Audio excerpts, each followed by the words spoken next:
प्रिय संस्कृत मित्राणी नमः संस्कृताय सानिध्य साहित्य के यूट्यूब ऑनलाइन इस चैनल पे आप सभी मित्रों का हार्दिक स्वागत अभिनंदन करते हुए आज हम इस चैनल पे अभिज्ञान शाकुंतल के बाद नीति शतक जो स्पेशल टीजीटी में लगा हुआ है तो टीजीटी के ग्रंथ को हम शुरू करते हैं। और टीजीटी में नीति शतक जो है मुक्तक काव्य के अंतर्गत आता है। और मुक्तक काव्य के अंतर्गत आने वाला यह नीति शतक। और मुक्तक काव्य क्या होता है? मुक्तक काव्य में जो श्लोक अपने आप में स्वतंत्र होते हैं। पीछे हम लोगों ने देखा कि एक एक श्लोकों का जब हम वाचन कर रहे थे तो पिछले श्लोक से कुछ कहानियाँ ली जाती थी, पिछले श्लोक से कुछ जोड़ा गया शब्द होता था, पिछले श्लोक में कुछ सारांश दिखाते थे कि इसके बाद यह हुआ, इसके बाद यह हुआ। जैसे उत्तर रामचरितम में हाथी आता है तो हाथी कैसा था, तो पालक हाथी था, तो करभक था, करभक फिर उसके बाद बड़ा होता है, उसके बाद उसका शादी विवाह हो गया है, वो अपनी पत्नी के साथ इत्यादि इत्यादि कहानियों को हम लोग जानते हैं। लेकिन यह मुक्तक काव्य है, इसमें एक एक श्लोक स्वतंत्र होता है, दूसरे श्लोक से इसका कोई लेना देना नहीं होता है। नीति शतक महाकवि भर्तृहरि द्वारा विरचित है और यह कुल मिलाकर के 10 पद्धतियों में निबद्ध है। कुल श्लोकों की बात किया जाए तो 110 श्लोक हैं। भर्तृहरि जी के पिता का नाम गंधर्व सेन होता है जो मालवा देश के राजा होते हैं और इनकी माता का नाम रूपदेवी होता है। इनके भाई की बात की जाए तो विक्रमादित्य महाराज होते हैं जो विक्रम संवत के होते हैं, बहुत न्यायप्रिय राजा हुए विक्रमादित्य जी। और इनकी पत्नी जो है वह पहली पत्नी का नाम देवंती और दूसरी पत्नी का नाम पिंगला प्राप्त होता है। पिंगला जिससे बहुत प्यार करते थे, बहुत प्यार करते थे और असीम प्यार करते थे, इसीलिए इनको पिंगला के माध्यम से धोखा भी इतना तेज मिला कि एक राजा से लेकर के वैराग्य अर्थात सन्यासी तक इनको जीवन यापन करना पड़ा। नीति शतक देखिए, अगर इसको देखा जाए तो बहुत, अगर आप नहीं भी पढ़े हैं, टीजीटी में आपको पेपर नहीं देना है, अगर आप किसी भी प्रतियोगी परीक्षा संस्कृत भाषा से तैयारी नहीं भी कर रहे हैं, फिर भी नीति शतक आम जनमानस के लिए भी बहुत ही उपयोगी सिद्ध होता है। इसके एक एक श्लोक, एक एक बात, एक एक शब्द अपने आप में समझिए कि गागर में सागर के समान पढ़ता है, इसीलिए इसको देखना बहुत अनिवार्य है, पढ़ना बहुत उचित होता है। इनके गुरु की बात करें तो इनके गुरु होते हैं गुरु गोरखनाथ, और बौद्ध जो गुरु माने जाते हैं वह सुरात को माना जाते हैं। लोग इनको बौद्धिस्ट भी जानते हैं, तो बौद्धिस्ट गुरु इनके वसुरात को माना जाता है। वैसे इनके गुरु गोरखनाथ होते हैं जो गोरखनाथ पीठ गोरखपुर में आज भी वहाँ पर उनका भव्य मंदिर है। और जहाँ के मठाधीश थे यूपी के जो वर्तमान मुख्यमंत्री जी हैं श्री आदित्यनाथ जोगी जी, उसी मठ से हैं, वही गोरखनाथ जी का मंदिर था। इनका समय देखा जाए तो 57 ईसा पूर्व से 57 ईसा पूर्व है। और उसके बाद इसको देखा जाए तो 575 ईसा पूर्व से 650 के लगभग इनका समय माना जाता है। मृत्यु की बात करें तो 651 ईस्वी में के लगभग माना जाता है। और किसके द्वारा माना जाता है तो चीनी यात्री जो इतिशंग आया था उसके अनुसार इनके मृत्यु के बारे में बताया जाता है कि 651 ईस्वी में इनकी मृत्यु हो गई थी। उसके बाद इनकी रीति जो होती है वैदर्भी होता है। गुण जो है वो प्रसाद और माधुर्य गुण है। और प्रिय अलंकार की बात करें तो निदर्शना अलंकार है। प्रिय रस इनका श्रृंगार रस और शांत रस है। और प्रिय छंद की बात करें तो शार्दुल विकृत छंद है और शिखरी छंद है। इनको शतक त्रय के नाम से भी जाना जाता है। इनकी 3 रचनाएं हैं जो श्रृंगार शतक है, नीति शतक है और वैराग्य शतक है। और एक इनकी और रचना है वाक्य पदियम जो व्याकरण ग्रंथ के अंतर्गत आता है।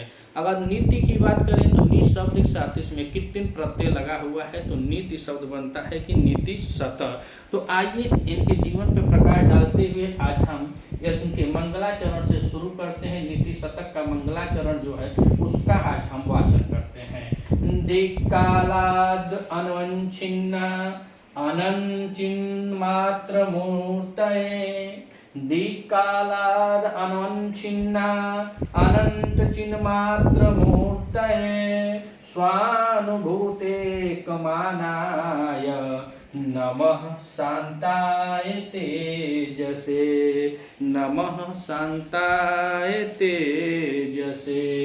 तो यह अपना यह नमः, देखिए यहाँ पे नमः है और नमः के योग में चतुर्थी विभक्ति का प्रयोग होता है। और यहाँ पे चतुर्थी विभक्ति का प्रयोग शांताय में से यहाँ स्वानुभूत एक मानाय में प्रयोग किया गया है। लेकिन यह मंगलाचरण है। मंगलाचरण 3 प्रकार के होते हैं, एक आशीर्वादात्मक मंगलाचरण होता है और एक नमस्कारात्मक मंगलाचरण होता है और एक वस्तु निर्देशात्मक मंगलाचरण होता है। जिसमें आशीर्वाद की कामना की जाए, जैसे अभिज्ञान शाकुंतल इत्यादि हैं, तो उसमें आशीर्वाद की कामना की जाती है, उसे आशीर्वादात्मक मंगलाचरण कहा जाता है। और जिसमें नमस्कार करके, देखिए यहाँ पे नमस्कार करके अब शुरू करेंगे अपने ग्रंथ को, तो इसीलिए इसको नमः कह दिए हैं, तो यहाँ पे नमस्कारात्मक मंगलाचरण है। और वस्तु निर्देशात्मक जो होता है उसमें कहानी तुरंत शुरू हो जाती है, जैसे भारवी की किरातार्जुनीयम है, उसमें कहानी तुरंत शुरू हो जाती है। तो जिसकी कहानी तुरंत शुरू होती है वह वस्तु निर्देशात्मक होता है। जिसमें नमस्कार करके अपने काव्य को, अपने ग्रंथ को शुरू किया जाता है, वह नमस्कारात्मक होता है। और जिसमें आशीष की कामना करते हुए कवि जब अपने ग्रंथ को शुरू करता है तो उसे आशीर्वादात्मक मंगलाचरण किया जाता है। यहाँ पे कह रहे हैं कि दिक्काला अनुच्छिन्ना आनंद चिन्मात्र मूर्तये स्वानुभूते कमानाय नमः शांताय तेज से। और यहाँ पे कहा है यह जो तेज है यही विशेष है, यह तेज जो है यही विशेष है। और इसीलिए इनको भर्तृहरि को देखिए आएगा, यह किसके उपासक हैं। परीक्षा में पूछा गया है कि भर्तृहरि उपासक होते हैं तो ब्रह्म भी आता है और परम ब्रह्म भी आता है, लेकिन यह पर ब्रह्म के उपासक होते हैं, इसीलिए इनको परम ब्रह्म के योग में बताइए। तेजसे का जो अर्थ है यह अपने इष्ट परम ब्रह्म के लिए बता रहे हैं। जो तेज है तो यह विशेष है और इसके बारे में सब विशेषण से जुटा हुआ है। संताय में भी चतुर्थी है, नमः के योग में चतुर्थी विभक्ति लगती है। तो तेजसे अर्थात उस तेज को, जो पर ब्रह्म रूपी जो तेज है, उस तेज के बारे में अब यहाँ बता रहे हैं कि वह तेज कैसा है।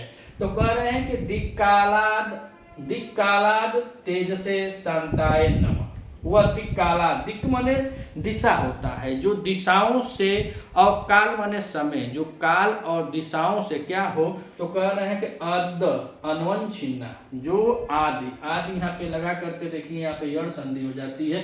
तो दिक्काला अनवंछिन्ना, तो दिक्काला दिशा और काल, दिशा और काल के बारे में कह रहे हैं। जो दिशा और काल से आदि अर्थात आगे सबको जोड़ दें, आदि से क्या है, अनवंछिन्ना, अनवंत अपरित है, अपरिमेय है, जिसका कोई माप नहीं है। न दिशा के द्वारा उसको मापा जा सकता है, न काल समय के द्वारा मापा जा सकता है। तो दिक् माने हो जाएगा दिशा, और दिशा वैसे तो 4 है, लेकिन मुख्य रूप से 4 दिशाएं होती हैं, लेकिन कुल का होते हैं 10 दिशाओं का गणना किया जाता है। और काल समय आप जानते ही हैं। तो दिक् कालाद अनुवंत, अच्छा जो यहाँ पे जो दिशाएं हैं, जो काल है और दिशा काल, अद माने आदि, जिनसे क्या किया जाए, अनवंछिन्ना, जिससे बांधा नहीं जा सकता है। जिसको, किसको, तो तेज से, या जो ब्रह्म ज्ञान है, पर ब्रह्म जो है, उनको बांधा नहीं जा सकता है। हम लोग एक दिशा में बन सकते हैं, जीव जंतु और सब एक दिशा, 2 दिशा, 4 दिशा, लेकिन यह जो परम ब्रह्म है उसको दिक् अर्थात दिशाओं में, काल में और इत्यादि में उसको बांधा नहीं जा सकता है। और कैसा है, तो कह रहे हैं कि अनवंछिन्ना, अनंत है, वह चारों तरफ यहाँ पे विख्यात है, चारों तरफ वह विराजमान है। ऐसे परम ब्रह्म को कह रहे हैं कि ऐसा और परम ब्रह्म जो दिशाओं और काल के द्वारा बांधा न जा सके, जो अपरिमेय है, जिसको बाधित नहीं किया जा सकता है। और कह रहे हैं कि अनंत चिन्ह मात्र मूर्त है, चिन्ह मात्र मूर्त है, अर्थात बता रहे हैं कि जिसको क्या किया जाए कि मूर्ति के बारे में कह रहे हैं कि अनंत, जो अनंत है, और अनंत के साथ साथ वह उसका स्वरूप जो है चित्त मतलब मन, हृदय में, अपने मन हृदय से ज्ञानमय ज्ञान होना चाहिए। उस ज्ञान के स्वरूप से जिसको जाना जाए, अर्थात उस तेज को, वह तेज कैसा है, तो अनंत है और चिन्ह मात्र मूर्त है, जिसको स्वयं का ज्ञान होना चाहिए, जो अनंत है और ज्ञानमय स्वरूप वाला है। उस ज्ञानमय स्वरूप वाले तेज को, उस ऐसे परम ब्रह्म को स्वानुभूते कमानाय, स्वानुभूते, अपने भूति से, अपने आप, अपने सहानुभूत करें कि अपने अनुभव, जो निजी अनुभव है, उन अनुभवों से एक माना है। एक ऐसा तेज है जो एक जानने जोग है, एक माना है माने जानने जोग है, जो निजी अनुभव के द्वारा जानने योग्य है। ऐसे तेजस नमः, ऐसे तेज को नमस्कार करता हूँ। और एक शब्द और जोड़े, शांताय, अर्थात जो तेज है वह कैसा तेज है, माधुर्य तेज है, सदैव विद्यमान होने वाला तेज है, हमेशा विकसित, हमेशा जलने वाला तेज है। यह ऐसा तेज है जिस पे कभी यह नहीं कि कभी उसका लौ तेज हो गया कभी धीमा हो गया, ना, यह निरंतर चलने वाला तेज है। ऐसे तेज को शांताय नमः, ऐसे तेज को मैं नमस्कार करता हूँ। तो आइए एक बार और देख लेते हैं। तेज से नमः शांताय तेज से, जो तेज से है इस तेज को ही बता रहे हैं। और नमः के योग में यहाँ पे चतुर्थी लगी है, नमः स्वास्ति स्वाहा अलम वसठ योगाश में चतुर्थी विभक्ति लगी है, इसीलिए मूर्तेय में भी चतुर्थी लगी हुई है, स्वानुभूतेक मानाय में भी चतुर्थी है, शांताय में भी चतुर्थी और तेज से में भी। तो कह रहे हैं कि नमः शांताय तेज से, उस परम ब्रह्म को नमस्कार है। और कैसे परम ब्रह्म है? तो शांताय, जो शांत तेज वाले हैं, शांत उनका वेग है, सदैव विद्यमान होने वाला, ऐसे वेग को नमस्कार है। और उसके बाद में बताने को तेज कैसा है, तो कह दिक् मने दिशा काल मने समय, दिक् मने दिशा काल मने समय, अध मन आदि अनुवंचिन्ना, जिससे वह अपरिमेय है, जिससे वह बाधित नहीं है, न काल से बाधित है न दिशा से बाधित है। तो दिशा काल से अबाधित होना, कि जो दिशा काल से क्या है? अपरिमेय है, जिसको बांधा नहीं जा सकता है। तो दिशा काल आदि से अपरिमेय है। और कह रहे हैं कि अनंत चिन्ह मात्र मूर्तये, अनंत चिन्ह मात्र मूर्तये, बता रहे हैं कि जो अनंत है और अनंत के साथ ज्ञानमय स्वरूप में है, जो ज्ञानमय स्वरूप है उसके बारे में कह रहे हैं। और यहाँ पे मूर्तये में देखा जाए तो मोक्ष, मोक्ष के साथ तीन प्रत्यय किया गया है, तो शब्द बना है मूर्तय। मूर्तय यानी मूर्ति भी हो सकता है, तो मूर्ति ने और मूर्तय दोनों रूप बन सकता है, तो यहाँ पे मूर्तय लगाया गया है। तो तेज से कैसा है? वह तेज कैसा है? तो दिक्काल है, यानी दिशा और समय से क्या है? उसको अपरिमेय है, उसको बांधा नहीं जा सकता है। और अनंत है और ज्ञानमय, चिन्ह मात्र मूर्तय, जो ज्ञानमय स्वरूप से। और कह रहे हैं कि स्वानुभूतेक मानाय, जो निजी अनुभव के द्वारा जिसको जाना जाए, यह नहीं कि किसी मंदिर में जाए, किसी मस्जिद में जाए, किसी विशेष स्थान पे जाए, गुरुद्वारा में जाए, चर्च में जाए, ऐसा कोई विशेष स्थान नहीं है उस परम ब्रह्म को जानने के लिए। जो स्वयं से जाना जाए, जो स्वयं में घटित हो, जो स्वयं से ही अनुभव किया जाए, जिसका न कोई आकार है न रूप है, ऐसे परम ब्रह्म के बारे में बता रहे हैं कि स्वानुभूतेक मानाय, जो निजी अनुभव से जिसको जाना जाए, ऐसे तेज से नमः, ऐसे तेज को नमस्कार करता हूँ। कभी नमस्कार कर रहा है कि ऐसे तेज को मैं नमस्कार करता हूँ। उसके बाद कह रहे हैं तेज के बारे में, और कैसा तेज है? तो कह रहे शांताय तेज से, वह तेज कैसा है? तो शांत तेज है। और यहाँ पे सम धातु है, शांताय में देखें तो यहाँ पे सम धातु है, और सम धातु के साथ यहाँ पे कत प्रत्यय किया गया है। तो तब प्रत्यय लगा तो सम के साथ तब प्रत्यय करने पर शांताय शब्द बनता है, कर्तरी शांतम कर्म में आ जाएगा। तो वही कह रहे हैं कि नमः शांताय तेज से, वह तेज और कैसा है? तो शांत रूप वाला है, जो सदैव विद्यमान होने वाला है, जिसकी ज्वाला हमेशा प्रज्वलित होता है, वह ऐसा तेज है जो अमिट है, जिसका कोई ठिकाने ही नहीं है, सर्वत्र रहने वाला है। यह जीव लोक है, यहाँ पे जो आया है उसको जाना है, लेकिन यह ऐसे तेज के बारे में बता रहे हैं कि वह तेज हमेशा प्रज्वलित रहता है। ऐसे तेज को, ऐसे ज्योति स्वरूप को कवि नमस्कार कर रहे हैं, कह रहे हैं कि ऐसे तेजस से, ऐसे ज्योति स्वरूप, शांता शांत रूपी जो तेज है, वो ज्योति है, उस ऐसे ज्योति को नमः, ऐसे ज्योति को, ज्योति स्वरूप को मैं नमस्कार करता हूँ। यह नमस्कारात्मक मंगलाचरण है। अगर इसमें छंद की बात किया जाए तो अनुष्टुप छंद होता है। कौन सा छंद है? अनुष्टुप छंद होता है। और अनुष्टुप छंद का विशेषण होता है कि श्लोके षष्ठम गुरु गेयम सर्वत्र लघु पंचम, अर्थात इसमें जो षष्ठम में होता है वह गुरु होता है। देखिए स्वानुभूतेकाय माय में जोड़ेंगे तो यहाँ पे गुरु हो जाएगा, पंचम लघु हो जाएगा, यहाँ पे गुरु हो जाएगा फिर लघु हो जाएगा। तो ऐसे इसका तो लक्षण बताया जाता है कि इसका अनुष्टुप छंद का। तो यह अनुष्टुप छंद है, और अनुष्टुप छंद को ही आदि छंद भी कहा जाता है।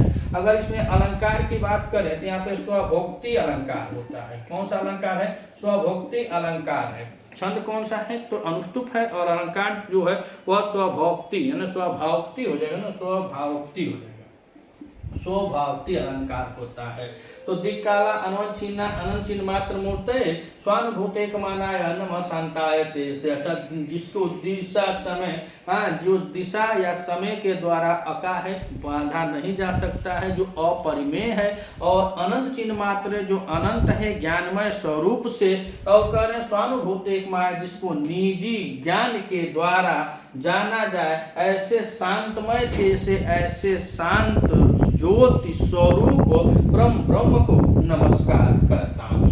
अगर आप इस चैनल पे नए हैं तो चैनल को सब्सक्राइब कर लीजिएगा। वीडियो अगर आपको अच्छी लगे तो अधिक से अधिक अपने मित्रों तक शेयर कीजिएगा। हम नीति शतक के ग्रंथ में अवश्य हम एक श्लोकों का प्रतिदिन इसी तरह अभ्यास वीडियो आप तक पहुंचाते रहेंगे और उसके बाद उत्तर में की वीडियो को भी हम अभ्यास वीडियो आप तक पहुंचाते रहेंगे। कुछ कमी हो तो कमेंट के माध्यम से बता सकते हैं। अगर आप सपोर्ट करना चाहते हैं तो अधिक से अधिक चैनल से जुड़ भी सकते हैं। मिलते हैं अगली वीडियो में, तब तक के लिए नमः संस्कृत।